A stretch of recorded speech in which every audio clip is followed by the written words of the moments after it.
Good afternoon. I'd like to go ahead and call the Regional Planning Governing Board meeting to order at 2 p.m. May I ask for, I'm trying to pause long. I'm going to pause. May I ask for a roll call, please? Sure. Can you hear me? Yeah. Clara Andriola, Present? Diane Vanderwell, Here. Donald Abbott, Mike Clark, Present. Naomi Dewar, absent, Jean Herman, Here. Ed Lawson, Devin Reese, Kathleen Taylor, Here. absent, and non-voting member Beth Smith. And we have a quorum. Thank you. I'd like to go ahead and ask that we have Sienna lead us in the salute to the flag. I know.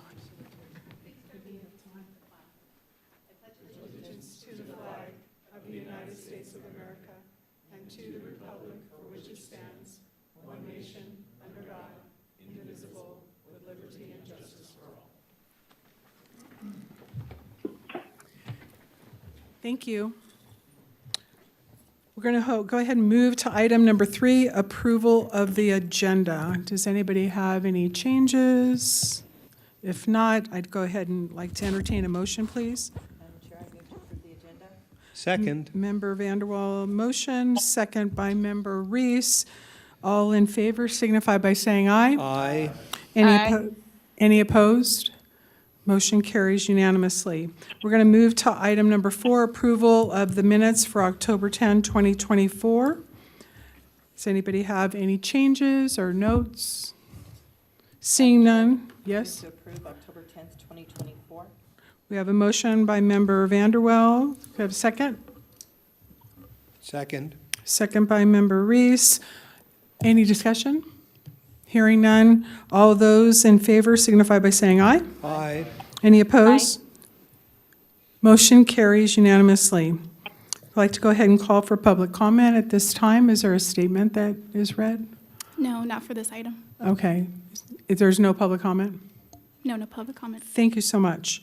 We're moving to item number 6, which is the consent agenda.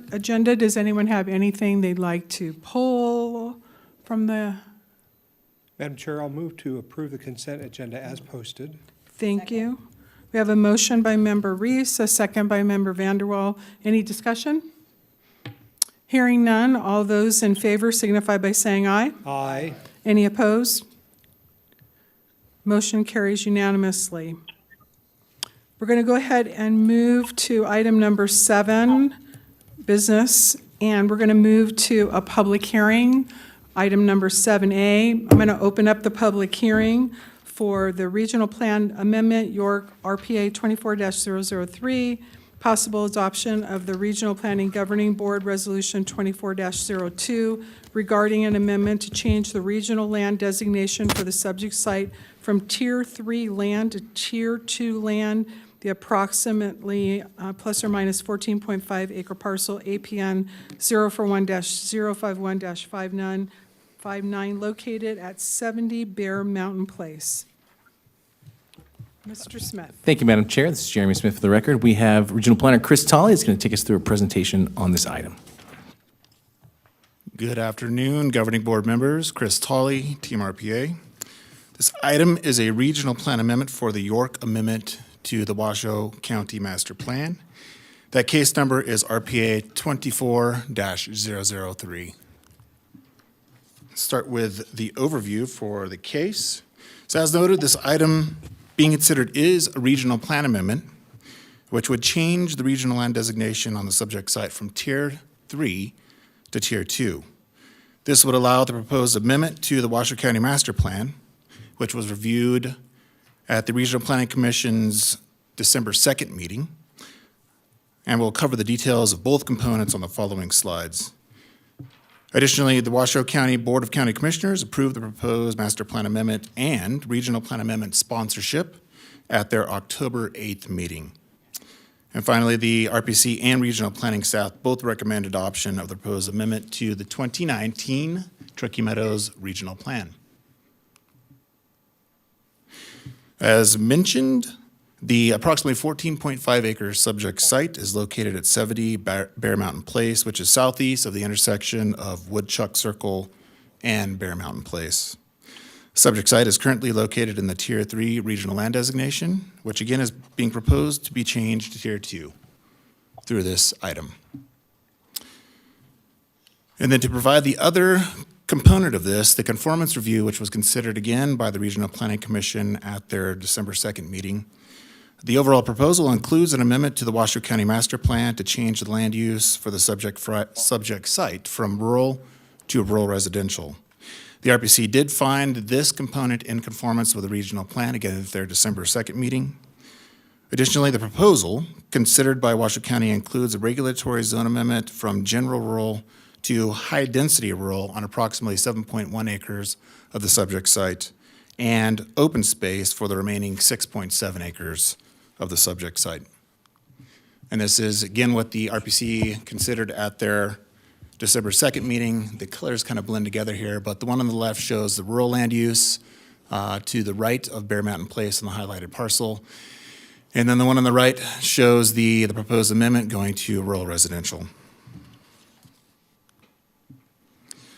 So as mentioned, the site is, again, currently located in the Tier 3 regional land designation. So the proposed amendment to the Washoe County Master Plan necessitates an amendment to the 2019 regional plan to change the regional land designation, again, from Tier 3 to Tier 2. Because Tier 3 lands are limited to the existing residential densities, which in this case is set by the rural land use. Tier 2 does allow for up to 30 dwelling units per acre. However, materials submitted by Washoe County indicate that the overall proposal would allow for parcels as small as 2.5 acres in size. And then we see colors that you can see a little bit more easily. The one on the left, again, is Tier 3, and that is proposed changed to Tier 2.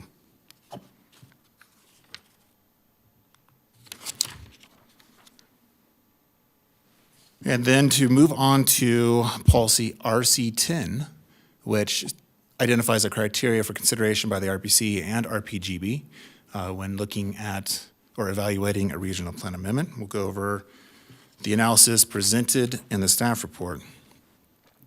In regards to regional capacities and growth projections, the increase in potential residential density due to the proposed tier change is limited to the approximately 14.5 acre subject site and will essentially result in one additional dwelling unit. In regards to existing and planned developments, there are multiple residential developments in the vicinity, and the proposal fits within the character of this area of the region. In regard to existing and planned public facility and service availability, timing, adequacy, and fiscal impacts, materials submitted by Washoe County indicate that public facilities and services are located in the subject area. However, any future development of the site will likely be served by individual water and sewage disposal systems. Flood control and stormwater facilities will be constructed pursuant to Washoe County storm drainage standards and appropriately conditioned during the development review process. Regarding transportation, the primary set of roadway improvements is anticipated to occur on site. This would include a driveway or access road. And then finally, the proposal is not expected to generate many students. In regards to natural resources, the overall proposal is not anticipated to significantly impact natural resources. A review of the Regional Plan Map 4 Development Constraints area identified that the subject site contains development constraints for slopes greater than 30%, which is present on approximately half the site. The majority of the development constraint area for slope is proposed to be located in the open space regulatory zone. Any future residential development of the subject site will be required to comply with the applicable Washoe County zoning code sections that address slope. And then regards to the vision, goals, and policies of the regional plan. Per the regional plan, development in Tier 2 is at suburban levels with a variety of residential and non-residential uses. The proposal is consistent with Tier 2. The proposal overall is compatible with the existing development pattern found in this portion of the region. And the subject site is approximately 0.02 miles south of Tier 2 lands, which you can see on the included neighborhood map. However, the intervening properties are developed at suburban levels found in the Tier 2 regional land designation. And finally, the proposal represents an appropriate extension of Tier 2 lands, especially considering the limited scope of the project. And with that, we'll move on to the proposed motion, which is also found on page 68 of the packet for this meeting. This does conclude my presentation, and staff is available for questions. Thank you. Thank you for the presentation. Does anyone have any questions? Anybody online, any members have questions? No. Thank you. No. Thank you. Do we have public comment? We have none. Okay, thank you. Madam Hearing, Chair, I'm prepared to make a motion. great. I move to adopt RPGB Resolution 24-02 regarding an amendment to the 2019 Truckee Meadows Regional Plan based on the findings listed in the staff report. Thank you. Second. We have a motion from Member Vanderwell and a second from, I couldn't tell. Mr. Reese. Mr. Reese. Any further discussion? Hearing none, all those, We're just really excited to be at this point, bringing this forward now. The regional plan update, including the natural resources plan and data portal, as well as the public infrastructure plan and online dashboard, as one big package to be representing the 2024 regional plan update. It's been a good chunk of work, but we think it's moving the region in the right direction in terms of information about what we do at regional planning and how we help coordinate planning for both for land use, but around public infrastructure and protecting our natural resources. So I don't have the clicker, so next slide, please. Thank you. So just quickly right off the top, what exactly was the 2024 regional plan update? Well, we started back post-COVID, about 2021, getting into the mix, especially with our natural resources plan, but closely thereafter, we started working on the public infrastructure plan. So those are two big components that we've put together that are brand new for the region, that are part of this update. We also, following on the work we did on natural resources, we identified some policies that we wanted to add to the plan. Now, we did a big policy removal process when we did the 2019 plan because we wanted to streamline things. So we didn't want to add a bunch of additional policy, but we noticed there were some areas that really could use some improvement. So that's where we focused, and Nate Kusha will show us exactly what those are. We added a policy at the behest of our legal counsel, which was a really good idea, I think, to make sure that we're acknowledging the use of digital maps and data and not just the paper that's in the binder. Everything is really digital that we use, and that's how you get the detail. So that's a great policy. Another thing that's happening that's kind of a big move is processing a sphere of influence rollback for the city of Reno. We'll talk about that as well. And then just some miscellaneous corrections. We always tend to find some little thing to fix, so we do that. Okay, per state law requirement, we held 3 public hearings with the Regional Planning Commission physically in each of the 3 local jurisdictions. So we were at the Marvin Piccolo School, that represented the unincorporated Washoe County. In the RTC, Regional Transportation Commission's great room, that was the City of Reno jurisdiction. And then finally, the December 2nd meeting, the last one where the recommendation came forward, was at the City of Sparks Council Chambers. We were there to hear public testimony. We did not hear any public testimony, but it was available if folks wanted to say what they wanted to say. So at the end of the day, on December 2nd, the RPC approved that process, approved the plan, and recommended it for adoption by this body. So with that, I'm going to turn it over to Nate Kusha, who's going to remind us what we're doing with natural resources, and then he'll pass it to Chris Tolley, who will talk about the public infrastructure plan. Nate. Thank you. Good afternoon, members of the board. Nate Kusha for the record, Team RPA. We're just going to briefly go through the natural resources plan as we've seen it a number of times. We'll kind of remind you what we did and how we got to where we are today. So firstly, the natural resources plan is kind of split into 2 different main components. That is the document itself, which has all of the information related to the various categories and topics that we identified are important for our region. And then the data portal, which is where we gathered as much natural resource data and information that we could think of in the region and asked everybody we knew who had things to give it to us or tell us where it is so we can ship people over there. And it's a pretty cool thing. It's been useful already. A variety of people have reached out to us looking for information. We've sent them there. So if you haven't checked out either of those, please do. The plan itself, you can see, will live at that link right there. It is currently on our update site, but will be migrated over to our NR plan site, and that's kind of where it will live post, hopefully, adoption of the regional plan. So just to remind you, there was kind of four main policies that came out of the natural resource plan effort that we are seeking to add into the updated version of the regional plan. We'll walk through each of those briefly. The first one being our source water protection policy, and this is really just to asking the jurisdiction and affected entities to identify the 2020 integrated source water and watershed management or watershed protection plan. Now you can see the whole title there. And then to really just request comment from the appropriate entities when we have an interaction with a critical source water protection area. And that is also part of our natural resource considerations areas or NRCA policy that we'll look at in a second. The link to that watershed protection plan is at washingtoncleanwater.org.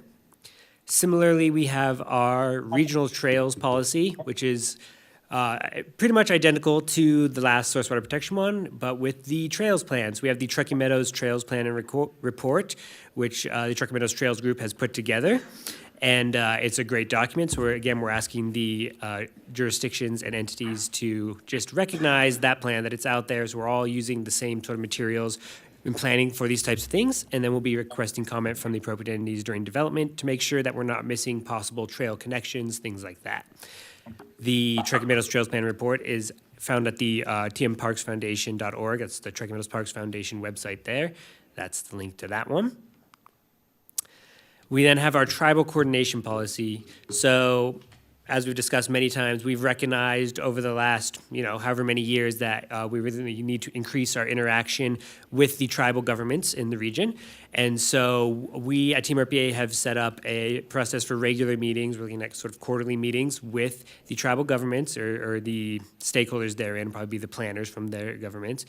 And then also just identifying regional conformance cases that have relevance to the tribes. We'll engage them early in that process. We have set a boundary, a quarter mile or so within or near tribal lands, things like that, that we'll be sending them any of the cases that we see at regional that we think will have relevance to them, hit those criteria. We'll show it to them. We'll be like, hey, do you have any comments? We'll include those comments or concerns in our initial review memos to the jurisdictions before it goes through the jurisdictional development review process. Finally, we have the Natural Resource Consideration Areas, or NRCA. Again, this is really a companion to our development constraints area, which is kind of our hard line. Things within that, there's really no development in there, besides special exceptions. The NRCA is more of sort of a soft layer that just because it's outside of the DCA, it doesn't mean we shouldn't consider natural resources in those areas. But what are those and how should we talk about them and just make everybody aware of the natural resources in our region when we're looking at developments.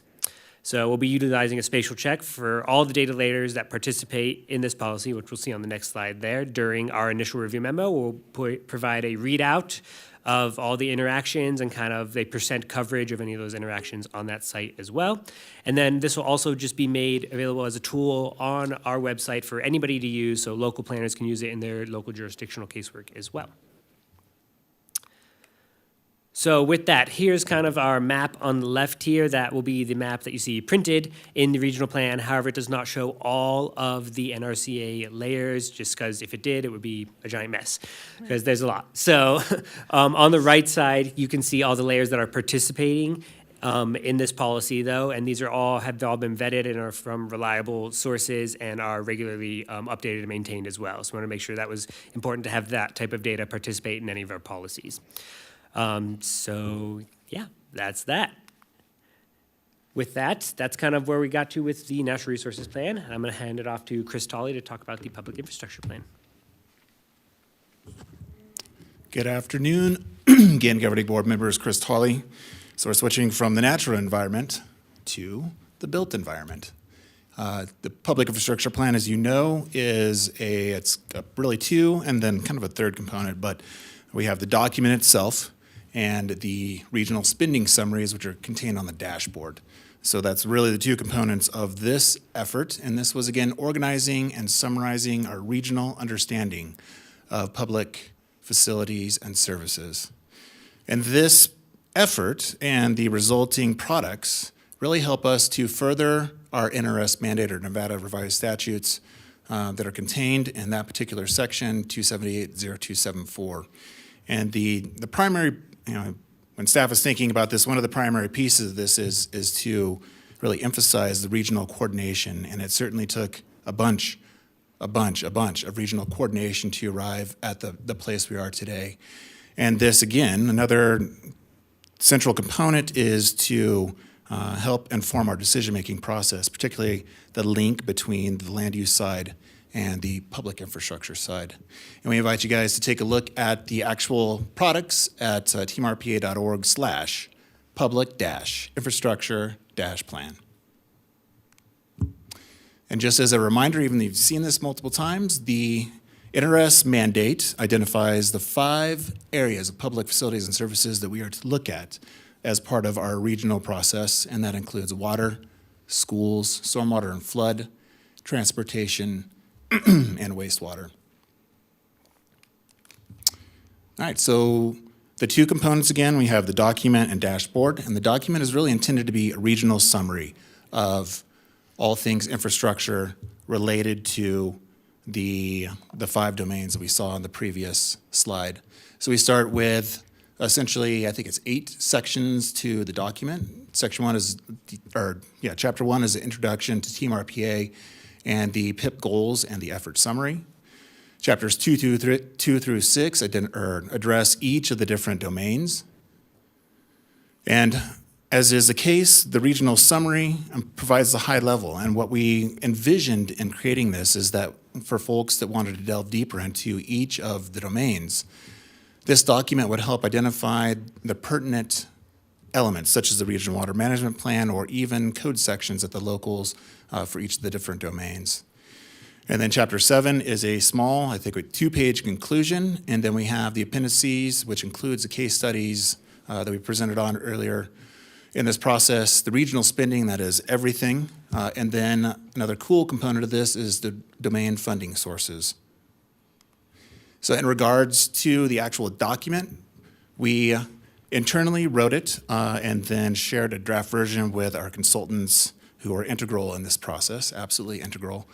And then once we arrived at a draft that we felt was good enough to send out to the technical folks at the jurisdictions and entities, we shared that draft with them. And then we received clarifications, corrections, and other information that really touched the entire document. So on one hand, we felt that we were sending out something that accurately reflected the regional infrastructure picture. And what we got back in terms of comments helped to refine that, but it also told us that we more or less hit our mark with what we were aiming for in terms of a regional summary. And the other part of this is the dashboard. So again, we have the regional summary, which is the document itself, and then the spending summaries, which are contained on the dashboard. And this was really one of the highlights for us in terms of what we envisioned early on in this process and tried to do in terms of asking for data from the locals.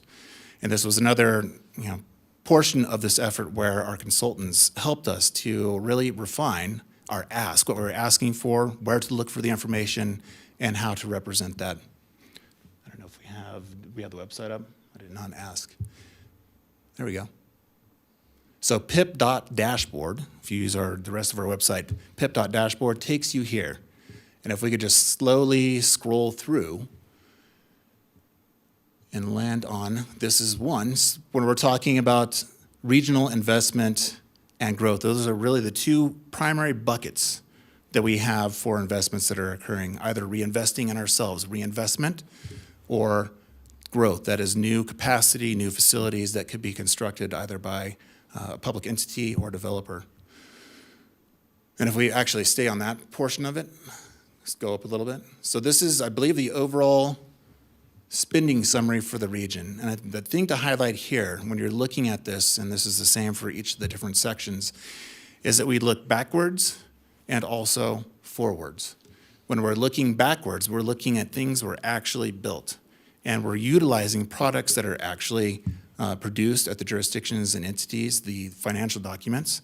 So we know with certainty the various things were actually constructed or dedicated for use by a public, or not, dedicated to a public agency, which makes that particular thing operational. So we're talking about other roads or water facilities, sewer facilities. So by looking backwards, with the help of the jurisdictions and entities, both financial reports and other relevant information, we're able to get a solid picture of what was constructed in a particular time frame. And in this one, what all this information is based on, where we're looking backwards, is the fiscal year end 2023. And as we move forward, as we're looking backwards, we'll be able to contextualize how the region has been built over time. So you can imagine this next cycle, which will be starting shortly, almost immediately after this meeting. We'll be looking at the 2023-2024 fiscal year and compiling that information, and then using whatever we come up in terms of a draft to send to the locals and the jurisdictions and the entities to make sure that we're accurate in what we're representing. And then that will become part of what we're representing through this website. So that's the look backwards. And then when we're looking forwards, we're using other items produced at the jurisdictions and entities related to the capital improvement planning. And that is typically a 5-year time frame. And what we're representing here is a spending over that time frame. So it would be fiscal year ends, and that particular time frame for this one is 2024 to 2028. So we again have a look backwards and a look forwards, and as we move through time and cataloging this information, going through process and then publishing it, we'll be able to again have greater contextualization of what was done over a longer period of time. So we can scroll through a little bit more. Then we have water summaries, schools, stormwater flood, transportation, and then there are wastewater, and then there are also statistics that are represented on here, which we're able to gather from the financial reports, other things produced at the jurisdictions and entities that are related to each of these domains, that also help to provide additional contextual pieces, such as wells throughout the region, water wells. And then the other component of this, if we stay there, is that by looking backwards, we're also able to understand what was constructed by a jurisdiction or an entity versus a developer, and represent that information as part of this. But when we're looking forward, the piece we don't have, we have what the public entity or agency is planning to do, but we don't know what developers are planning to do as we move into the future. So you'll see the difference really between the look backwards, we're able to get that information from both sides. The look forward is just the public agency look. All right, and shift back to the presentation. I think I've got, oops. And then the other portion of this is more for us in terms of the actual data. It's more internal. We are collecting, as part of this, the up-to-date spatial data, or GIS data, that helps us at a staff level to understand where pipes are, where roads are, and then make that available and turn to the jurisdictions and entities. And it's not one jurisdiction or entity's data, it's all of them in one location. And then we use that in a public-facing way. So the TMSA you're seeing with the various domains, including water, roads, and sewer, we're able to represent that information in a way that doesn't show where the actual infrastructure is, but represents the density or the capacity, so to speak, in that area. And then that becomes a part of our work plan items, such as the consensus forecast and other spatial modeling. And that this effort, another underscore for the collaboration that is occurring between us and the jurisdictions and entities to bring all this information together. And then one final slide for the PIP. How are we going to use this information? PIP deployment.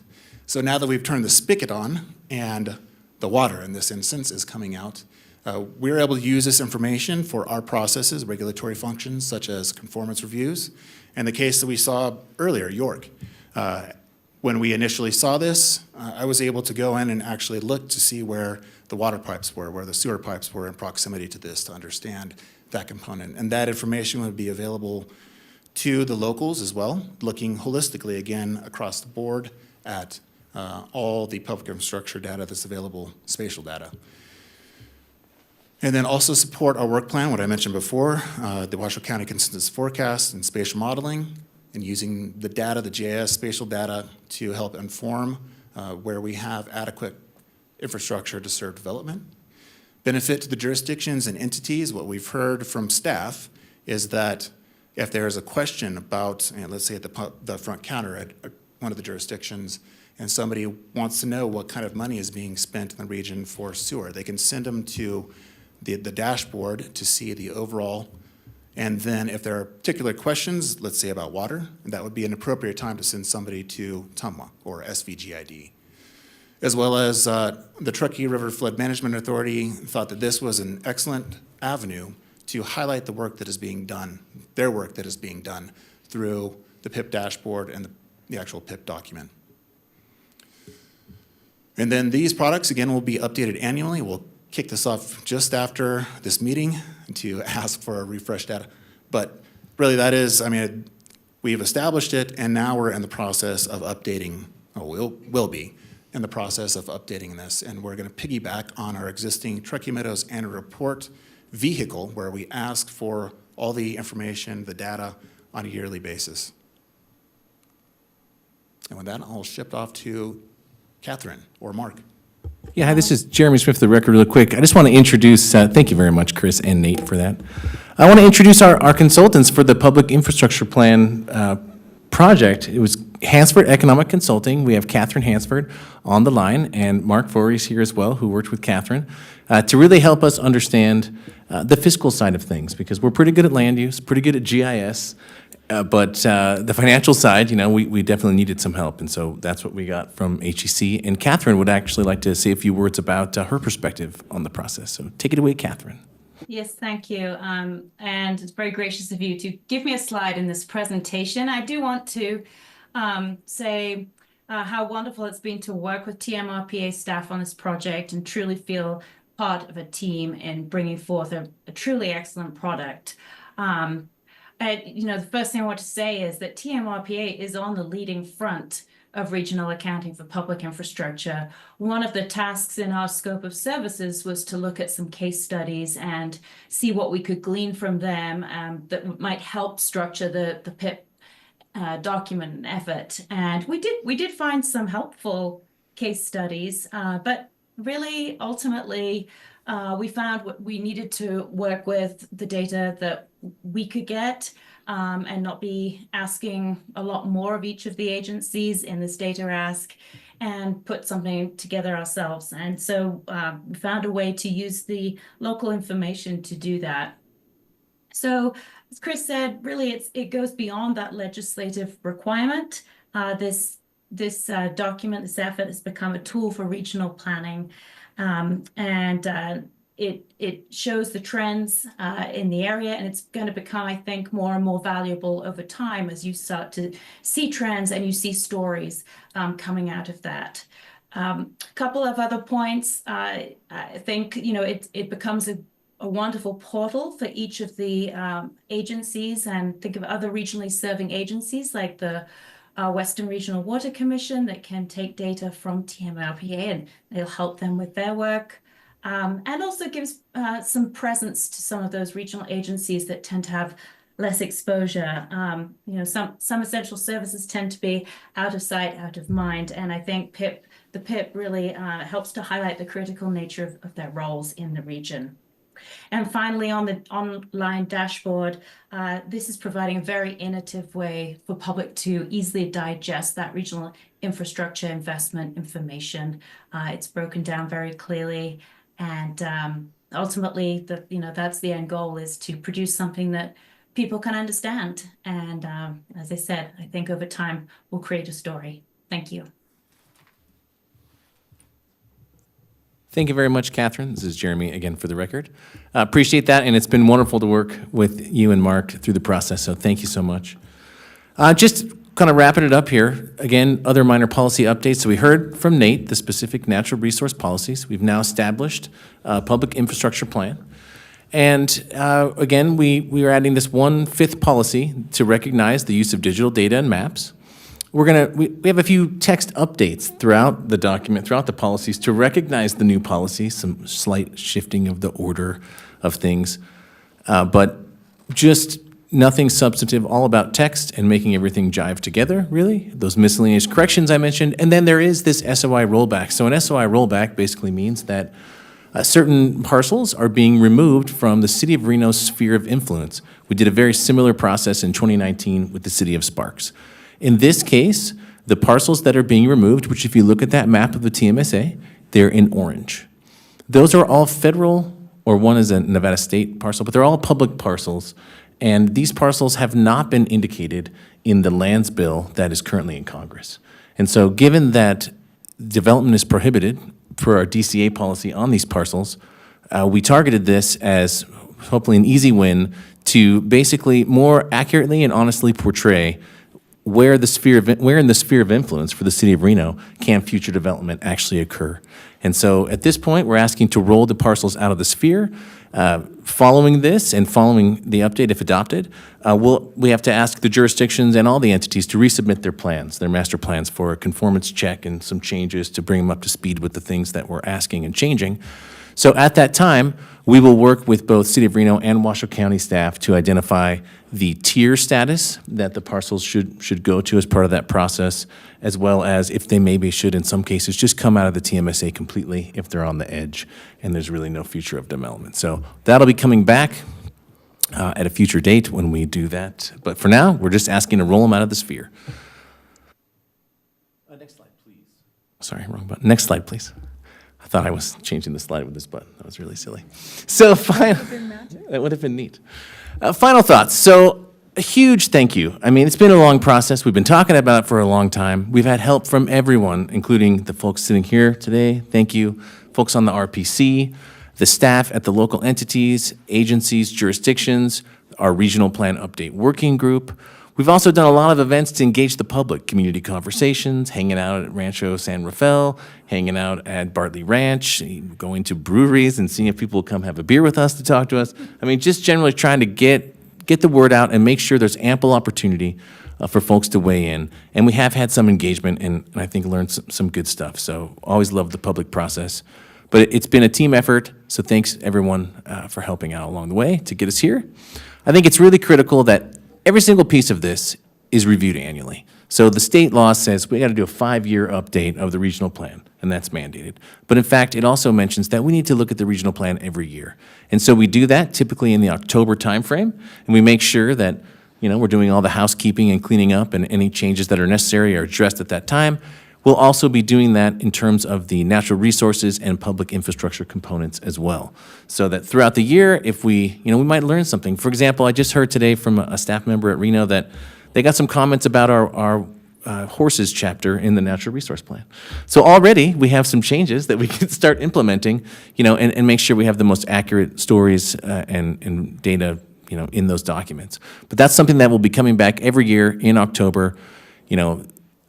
Nothing stays the same, especially when it comes to land use. So we're always tracking the changes. That's one of our main roles.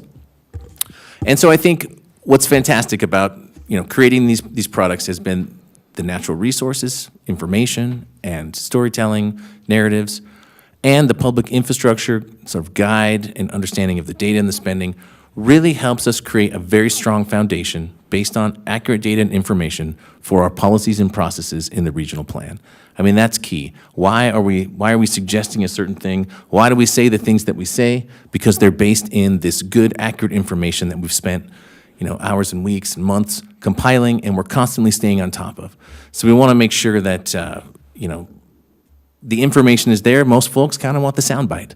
But if you want to dig, we have that information available. So it's really foundational. And next slide, please, Carla.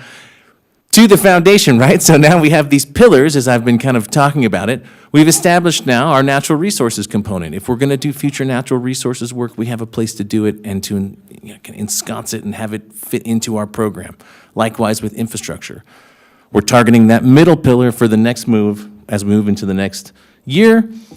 This is work that we've done for the past over a decade at the agency, spatial modeling, the consensus forecast, looking at housing. We always want to make sure that we create this kind of commensurate level documentation and transparency on how that is done. Make sure that's a group project for the community, right? So everyone can have a say and understand, how it happens, and make sure that we understand all of the components and that we're considering them. So that's really the direction, and I'll talk about it a little more in the budget outlook item.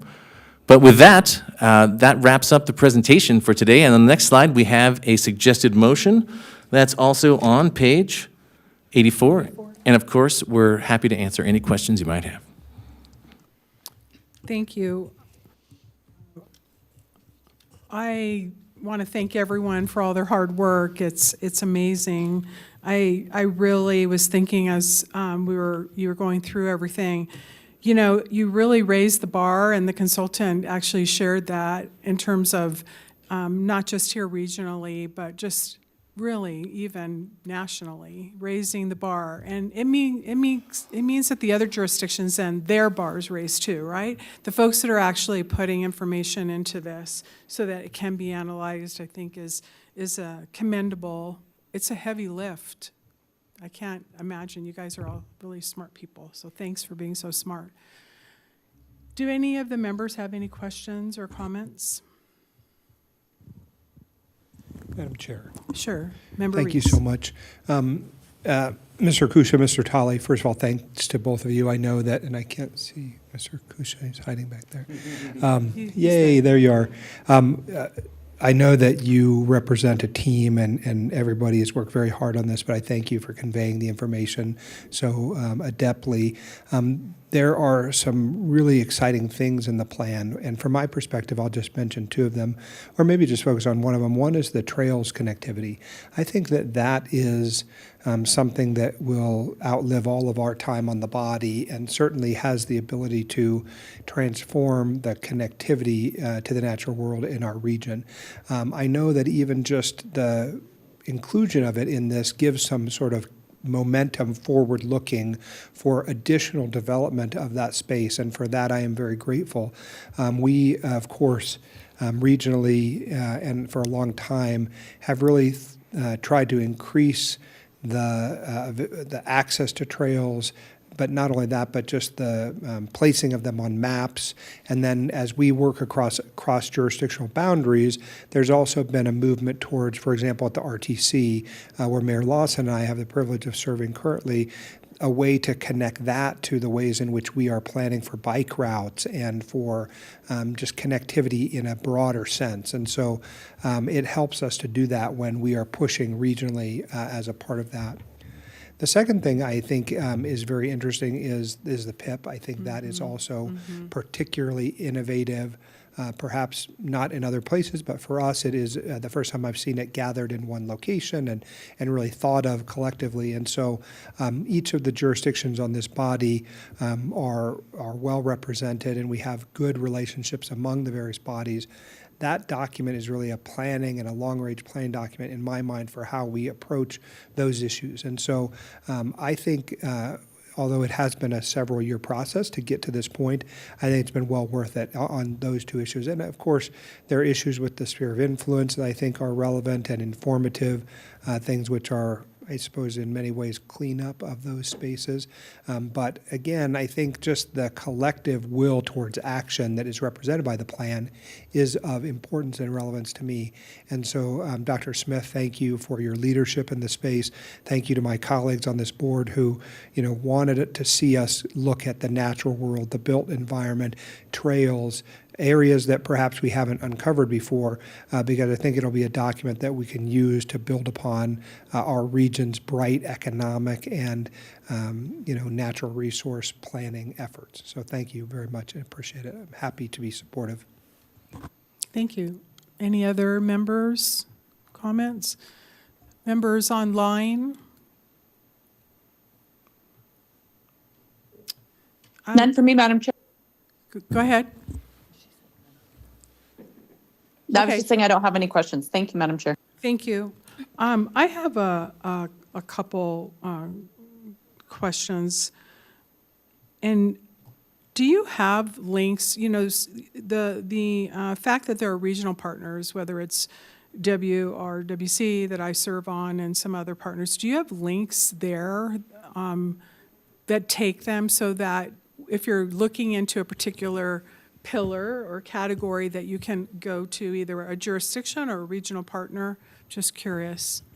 Yeah, in the public infrastructure plan, there are links to the various products at each of the jurisdictions, the entities that we flagged as being relevant to the public infrastructure plan scene.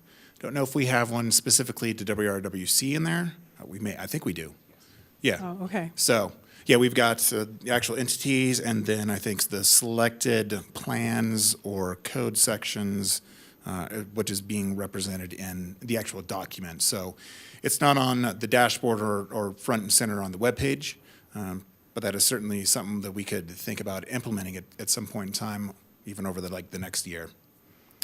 Well, I'm just thinking it would be helpful, because if you're on there and then it allows the user to actually go, because the dashboard is so powerful that you could, I'm just offering a suggestion for consideration. I also want to share that I feel like you're the best kept secret. I really do. I think you're the best kept secret. I think if there's an opportunity, not to burden staff with additional things to do, but I think getting out and letting the community know, I think that there's a myth-buster opportunity.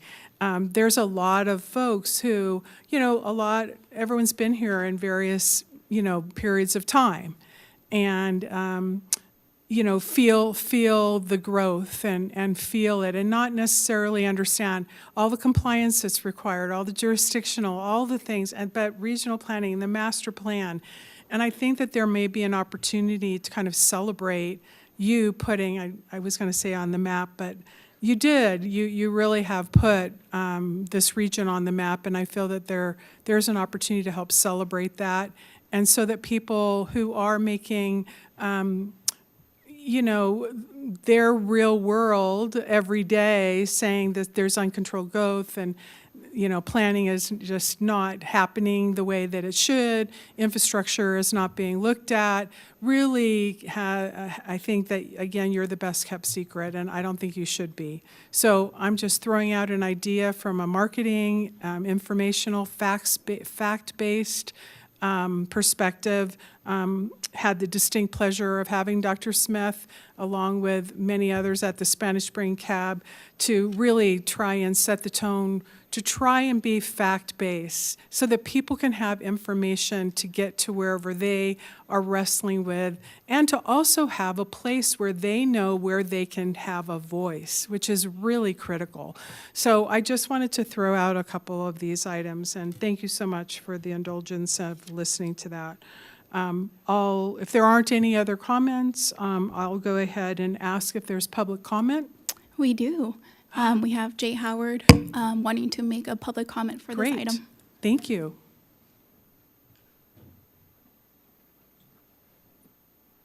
Do you guys have a statement, a public comment statement? Is it 3 minutes? Okay. So thank you, Mr. Howard. Yeah. There is a 3-minute guideline that's in place. I just wanted to give you that opportunity to know that. Thank you. I assume this is on. I don't see the red light, but I can hear myself. Good afternoon to the board, and thank you so much for a few minutes to make comment here. For the record, my name is Jay Howard, and I'm the program coordinator for Truckee Meadows Trails, which I hear kind of referred to. So I'm very kind of gratified to hear that, because trails are important in our region. I'm here today to speak on behalf of Regional Trails Planning and the trails community in our region to voice support for the 2024 Regional Plan update. I had previously submitted a letter of support through TMRPA for the plan, but if you'll allow me, I would read just real quickly the second paragraph of that letter of support. As members of the Regional Planning Government, as members of the Regional Planning Governing Board know, thoughtful consideration and comprehensive outreach with the public and regional planning partners and in-depth research are hallmarks of a good planning document. TMRPA's commitment to supporting comprehensive and innovative approaches for economic development and community planning is quite impressive. Regional planning for the Truckee Meadows is, to say the least, complicated and requires data-driven decision-making and policy. This plan, in my opinion, brings together the best elements of comprehensive community planning that supports local economies and serves the people of this region well. I especially appreciate the support and collaboration that we've had from TMRPA in our own regional trails planning process.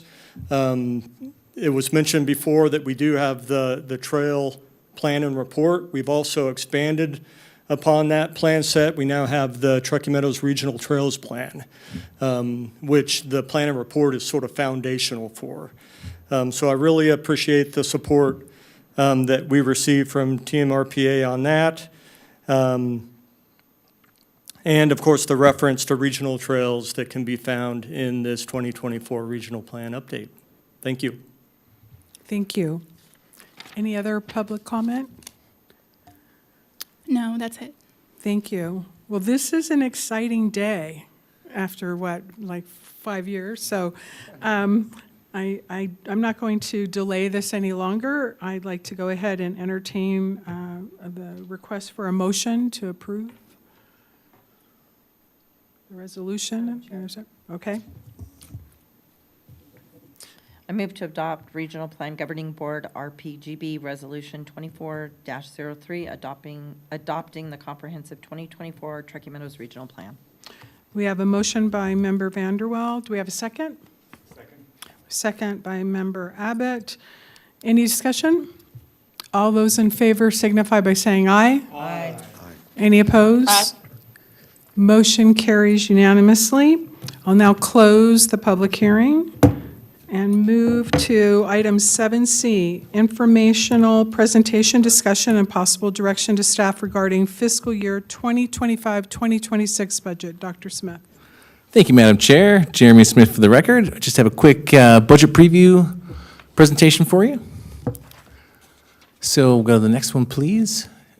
As requested years ago by this body, TMRPA starts its budget allocation conversations with the local jurisdictions in the fall of the preceding year. So typically we start just in advance of October, bring an item to this body, and then between October and now, usually discussions with the city and county managers occur, and then we bring it here for a final look. And then in February, we would bring forward an actual proposed budget for adoption. And so that's exactly what we've done this cycle as well. And as you know, the agency is funded by the 3 jurisdictions based on membership on this board. And so there are 4 members so from Reno, and thus City of Reno pays just a little bit more. So every year we negotiate what those annual allocations are going to be, and they've changed over time. They've gone up, they've come down, they've been recently kind of going up, which is nice and helpful to build the agency sustainability, which was another charge that this body gave me. It said, hey, you know, we want to make sure that regional planning is functioning correctly, and then we're not always worried about the bottom line. And so we have actually achieved that, and that's what allows us to really not have to ask for very large allocation increases typically in a year. So I've had the discussion with the city and county managers at each jurisdiction. Last year, at the suggestion of City of Sparks, we linked our allocation request to the West Region Consumer Price Index for December. That was the month we used last time. That wasn't available when I had the discussion, so we looked at October.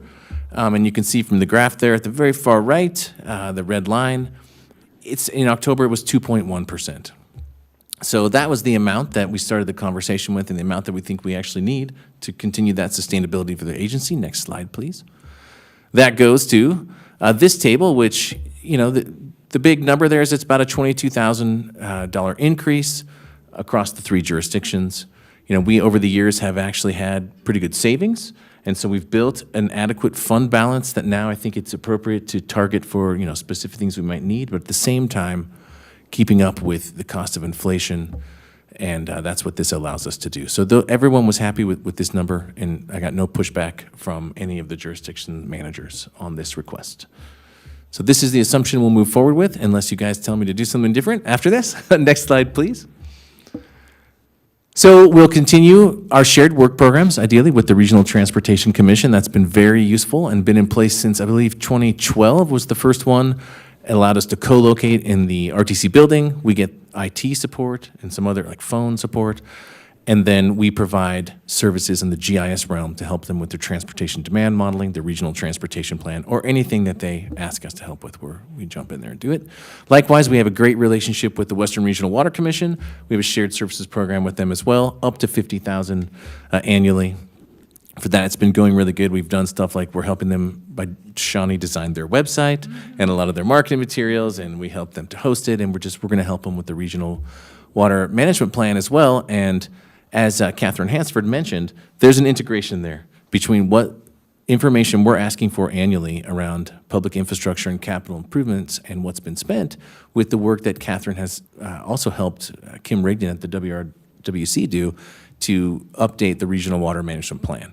So it's a great relationship that we have. Some other assumptions are merit, up to 5% merit increases for staff. We want to continue to use interns. We've been very successful using interns over the years, usually. And then, unfortunately, the bad but happy news that our GIS coordinator, Damien Kerwin, the festive suited man that we see here, who's been with the agency for over 10 years, is now moving on, and he's going to actually become a GIS analyst at the Truckee Meadows Water Authority. So congratulations, Damien, for that, and thank you so much for everything over the years. It's been fantastic working with you, and just you're just an excellent guy. Thanks for being the right-hand man. It's been really good. We're gonna feel it. He's got great fashion sense. Yes. So we're gonna have to scramble and figure out. We're gonna obviously advertise the position when we're ready and get in a GIS analyst to fill that position. But never, I don't think they will be able to replace Damien. So, okay, next slide, please. Oh, strategic plan. So, in discussions with Chair Andriola, legal counsel, and Vice Chair Vanderwall, Chair Andriola's kind of take on that performance evaluation that we've been doing for the director, for myself, for the past several years is that it's kind of dated, and it really doesn't, it's sort of a list of things that should be obvious that a director in an agency like this ought to be capable of doing all the time. So we're in the process of trying to craft an updated approach to how we look at that. And that would include this concept of creating strategic goals for the agency that we would bring back here, ideally in February, along with the budget for that next fiscal year, and really identify collectively how we want to see the agency move forward. What are the tasks, like I've been talking about the third pillar? What exactly does that mean? What's in there, and when can we expect to see certain products? And basically do that process together and create those strategic goals for the agency, and then kind of create a bit of a report card of how we're doing so that we can check in. Probably, we only have 6 meetings a year, so probably every meeting maybe have a little, or at least every other meeting, have a little check-in on how we're doing against these strategic goals and give you, the board, better information to make your assessment of how we're doing. So that we can all see where we're trying to go. So that's something that is, that we're working on, and we'll bring back more detail on that in February. Of course, if you have ideas, please shoot me an email or give me a call, and I would love to hear them. Some of the ideas that we have so far, that I have, is that, obviously we have our regulatory conformance track. We can't not do that. That's required by state law. So we've got to do that. And we have a regional coordination role, obviously, that we play all the time with all different facets. And one thing that we want to work toward in that is something I've mentioned before, which is sort of a broader region summit. I was out in Fernley the other day talking to them about their growth assumptions and just kind of making sure that all the players, in our broader region have a chance to talk to each other about growth and regional planning concepts. Annual updates to the regional plan, to the NR plan, to the public infrastructure plan, and to the forthcoming housing, population, and spatial modeling plan. All of that, like I said earlier, we're going to be looking at annually so we could track that. And then how do we get to creating that third pillar? So those are some ideas I have right now, but I think it will evolve and we'll bring a more resolved version forward along with the budget in February. with that, next slide, please. I'm happy to answer any questions, or there is a motion on the screen or in your packet on the last page, probably. Yeah. On the last page, 106. Thank you very much.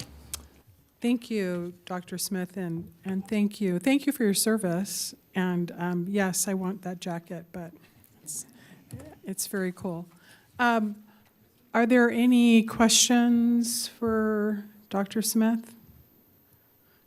Yes. Oh, I'm sorry. Mr. look Lawson. Jeremy, can you make it a point to come and speak to at least my city council, maybe once or twice a year, just to give an update? think that's a great I don't think idea. the rest of our council understands the kind of work that you do, that this is the hub of all information right here, and that's how we need to use you guys better, to better serve our community. I know some of our providers out there, and NV Energy just comes to mind, that they use you guys quite a bit for their stuff and keeping people apprised of what's going on. But I think educating our electeds cannot hurt us at all. Thank you. Hear, hear. Any other comments? Do we have any public comment? Not for this item. Chair Member Andriola, Reese. thank you so much. I didn't get my hand raised soon That's enough. okay. I suppose, Dr. Smith, I wanted to ask, each of the jurisdictions has found out in the last couple of days that the PERS increases will be quite substantial and are going to have a, reverberating impact across all of our jurisdictions. We're a smaller agency. I make an assumption, therefore, we have different impacts to us. But the budget, as it rolls out into the next 3 or 4 months as you're developing it, I take it that we are in position to weather that storm and figure out and navigate it. Yes, Jeremy Smith, the record. Absolutely. We had contemplated a smaller increase because we figured it was going to increase. But yeah, we're definitely in a position to weather that storm of that increase. Thank you.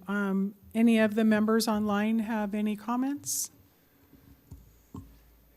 Hearing none, I'm just confirming there's no public comment. That's correct. So I'll go ahead and ask for a motion at this time, please. Madam Chair, I move to recommend the TMRPA staff develop a fiscal year 2025 budget and strategic plan that considers the assumptions in this report as well as discussions during today's meeting, and that a proposed budget be brought back to this body for review and possible adoption during the February 13, 2025 RPGB meeting. Second. We have a motion by Member Reese, a second by Member Vanderwell. Any other discussion? Hearing none, I'll ask those in favor to signify by saying aye, please. Aye. Aye. Any opposed?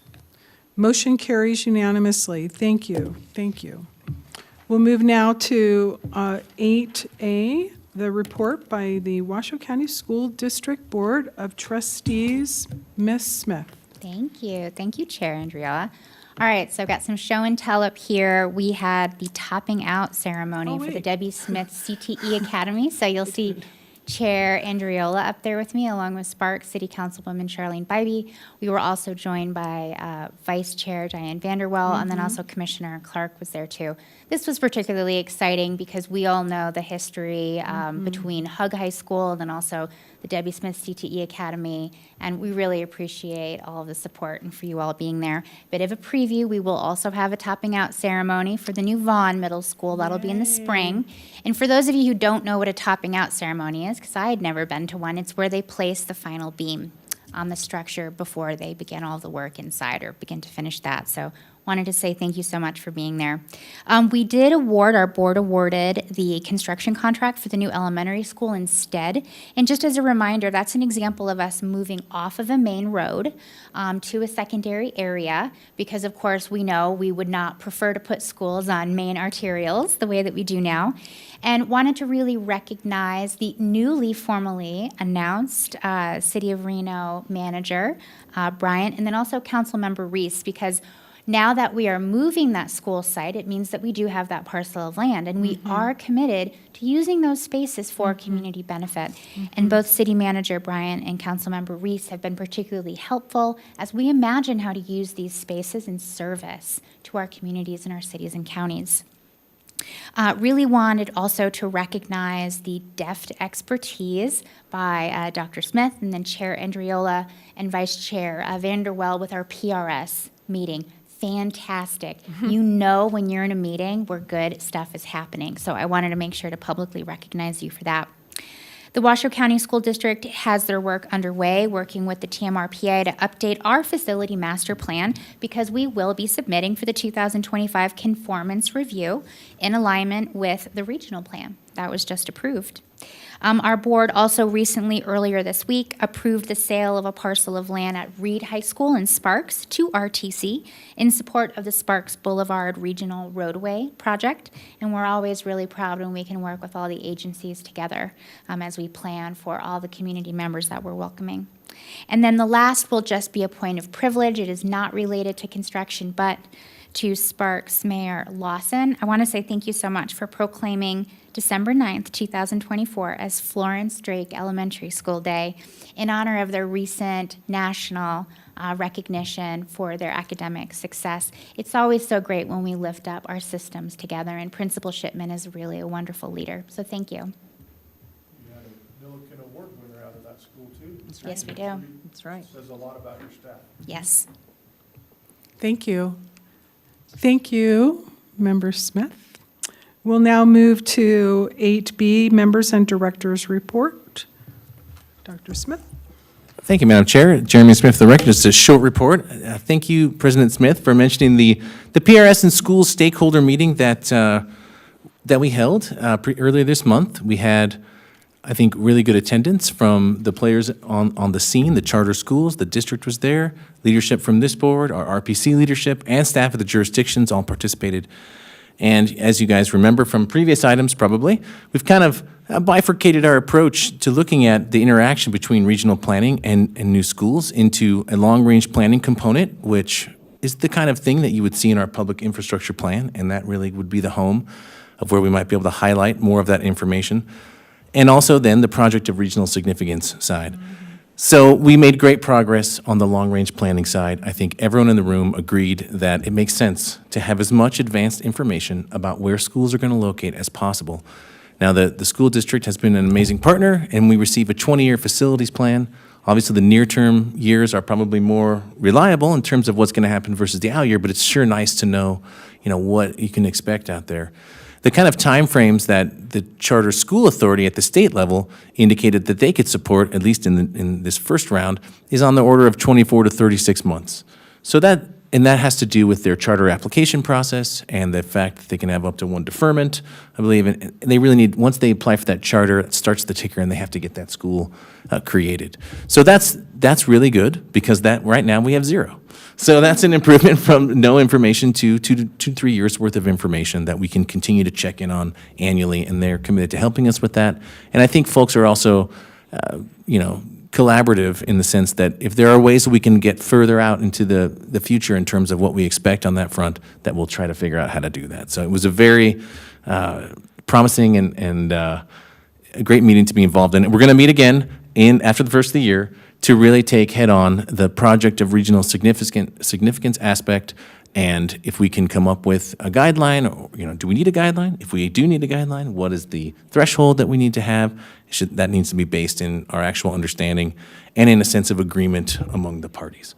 So that's what we're shooting for in January, and then following that, ideally in February, we'll bring back a full item to this body so you can hear how it all went and help direct us back to the RPC to see if there's some work to be done on the PRS resolution. The legislative session is obviously going to be starting up soon. We're looking once again to enlist the services of Tom Clark as our lobbyist, and he has agreed that he would like to do that.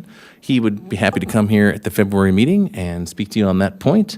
And also, per my conversation with legal counsel, in February, we will ask you guys to form the legislative subcommittee, which if there are anything that affects us in 278 or moving it down at the legislature, that's the committee that helps us negotiate that and then bring back anything to this body. So we'll be looking forward to that. I already mentioned the bittersweet, sad but exciting news that Damien is going to be departing. We wish you all the best, Damien. And with that, I think I just want to say I wish you all a very festive, happy holiday season, great new year, and looking forward to moving on now that we've got this adopted. I really appreciate all of your support along the way. Our next meeting is going to be February 13th in this room next year. Thank you very much. Thank you, Dr. Smith. Ms. Prenti, you've got the floor for item 8C. Thank you, Chair Andriola. Jessica Prenti for the record. I just wanted to express my appreciation and privilege of serving for this body again this past year, and we're commencing a new year soon. I wish you a very, very happy Christmas and happy New Year's, and hope it's spent well with friends and family and good food. Thank you. We'll move now to item 9, board comments and requests for future agenda items. Member Reese. Madam Chair, thank you so much for the opportunity to speak briefly. I don't have anything for a future agenda item, but we had an agenda item today that was on the consent agenda item that I wanted to speak to, which was the ratification of Dr. Smith's contract. I was not able to be here for the last meeting, and so I missed the opportunity to really share my thanks to you, Dr. Smith, for your leadership. My comments during your review were reflected in the written materials, but I just would say thank you so much for the actions that you take, the care you give to your staff, the work that you're doing. It is important work that you're doing, and I greatly appreciate it. So I just want to take the liberty of the board comment period to say thank you, and I'm excited to see the next year, and I'm very grateful to our colleagues for having approved your contract for the next year. Thank you. Any other comment? I just, Members Lawson. I have to clarify too, the proclamation for Florence Drake actually came from Councilwoman Vanderwell, who is a proud alumnus of Florence Drake back in the early 2000s, I'm sure. So, Thank you, Mr. Mayor. Recent. but no, I think it's pretty cool. That's a great little school for our community, and they're doing wonderful things. Definitely. Thank you. Any other comments? Well, I want to extend my appreciation for the leadership of Dr. Smith and working with the group and Member Smith and Vice Chair Vanderwell and, of course, legal counsel and looking at what we can bring back to the board in terms of the specific discussion about the PRS. I also want to, really recognize, again, everyone for all their hard work. This is kind of the end of 2024. I can't believe it. I don't know how that happens. Time flies by, I guess, when you're having fun. But it is also exciting to, as Dr. Smith spoke about, is in this approach of 2025 and having the distinct honor of chairing this committee to look at, this board, to look at, things with a different perspective, specifically with, for instance, the performance measurements and looking at the strategic goals and looking at having kind of a tangible way of celebrating all the hard work by everyone here, quite frankly. So with that, I, too, want to wish everyone a happy holiday. There's nothing better than lots of food you can call it anything you want. If there's food and family, I'm there. So I hope everyone enjoys a wonderful holiday. So I'm going to, if there's no comments, anyone else have any comments? I'm going to close item number 9 and move to public comment. Do we have any public comment? We have none. Hearing no public comment, do we have any written correspondence? No, we do not.